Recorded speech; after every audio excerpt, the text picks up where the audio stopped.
The story of Jomo, the skilled hunter of the savannah. Long ago, in a small village nestled at the edge of the sprawling African savannah, there lived a hunter named Jomo. Jomo was renowned across the land for his unparalleled skill with the bow and arrow. He was a towering figure with muscles honed from years of hunting, and his piercing eyes could spot the faintest movement in the tall grasses. The villagers revered Jomo, for he provided them with the meat that sustained them through the harshest seasons. One year, the rains did not come. The heavens remained an unyielding blue, and the sun blazed down upon the earth with merciless intensity. The once lush grasses of the savannah turned brittle and brown, and the rivers shrank to narrow streams. The animals migrated in search of water, and the villagers' crops withered in the fields. The people began to suffer, their hope dwindling with each passing day. As the drought persisted, the villagers' desperation grew. They whispered among themselves about the old rainmaker, a mysterious man who lived deep in the heart of the grasslands. It was said that he possessed the power to summon the rains and bring life back to the parched earth. Jomo, determined to save his people, decided to seek out the rainmaker. With a heavy heart and a resolve as steadfast as the mountains, Jomo set out on his journey. He traveled for days, his feet blistered and his throat parched. The once familiar landscape of the savannah became an endless sea of golden grass, and Jomo felt the weight of his responsibility pressing down upon him. One evening, as the sun dipped below the horizon, casting a fiery glow across the sky, Jomo stumbled upon a solitary figure.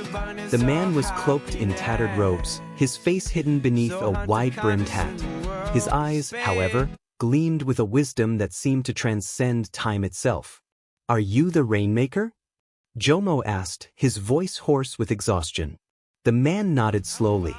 "I am," he replied, "and I know why you have come." Jomo fell to his knees, his heart heavy with the burden of his people's suffering.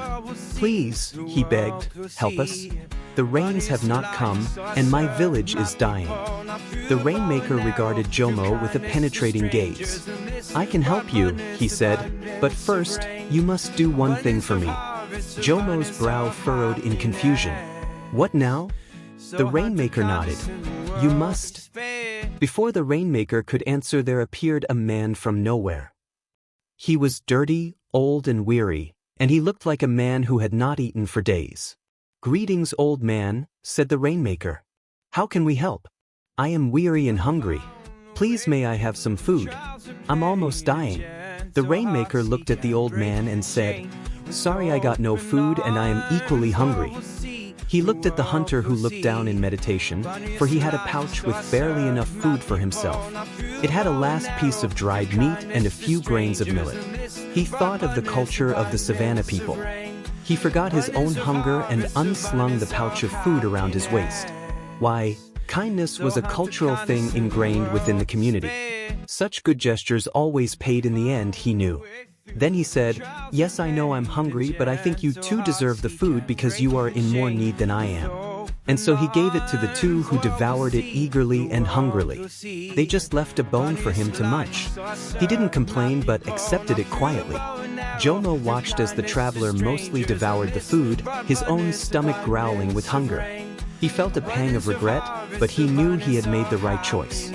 When that was done, the rainmaker looked at him and said, "Yes, I am the rainmaker, and this weary traveler is my assistant.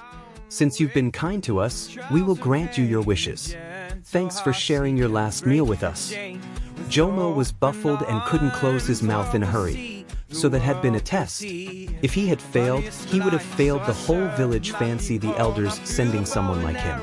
"Thank you," the traveler whispered, his voice cracking with knowledgeable emotion. The rainmaker smiled, his eyes twinkling with approval. "You have passed the test," he said again. "Generosity brings abundance." With that, the rainmaker raised his hands to the sky and began to chant in a language that Jomo did not understand, whilst the assistant clapped his hands rhythmically. The words flowed like a river, carrying a power that resonated deep within the earth. As the rainmaker's chant grew louder, dark clouds began to gather on the horizon. The sky, which had been clear and unforgiving, now roiled with the promise of rain. Jomo watched in awe as the clouds rolled in, their shadows stretching across the savanna like a dark, protective blanket. The wind picked up, carrying with it the scent of impending rain. The first drops fell, cool and refreshing, on Jomo's sunburned skin. He looked up at the sky, tears of relief mingling with the raindrops that now poured down in torrents. The village, once parched and desolate, came alive with the sound of celebration. The villagers danced in the rain, their faces turned upward in gratitude. The rivers swelled, the crops drank deeply of the life-giving water, and the animals returned to graze on the rejuvenated grasses. Jomo returned to the village, a hero in the eyes of his people. They gathered around him, listening in rapt attention as he recounted his journey and the test he had faced. The village elders praised his selflessness, and the children looked up to him with admiration. In the days that followed, the village flourished. The rains continued to bless the land, and the people thrived. They built new homes, planted new crops, and shared their bounty with neighboring villages.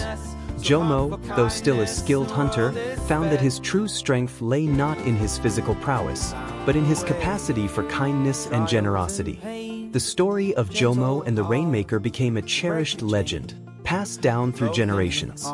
It served as a reminder that even in the face of adversity, the power of generosity could bring about abundance and prosperity. The villagers learned that true strength lay not in the ability to conquer, but in the willingness to give.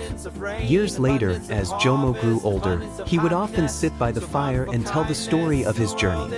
The children would gather around, their eyes wide with wonder, and listen to the tale of the skilled hunter who had saved his village through an act of selfless kindness.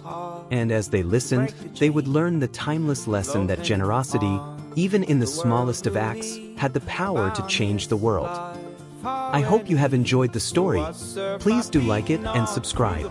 Hit the notification bell so as to be the first to get a new story. Thanks for watching.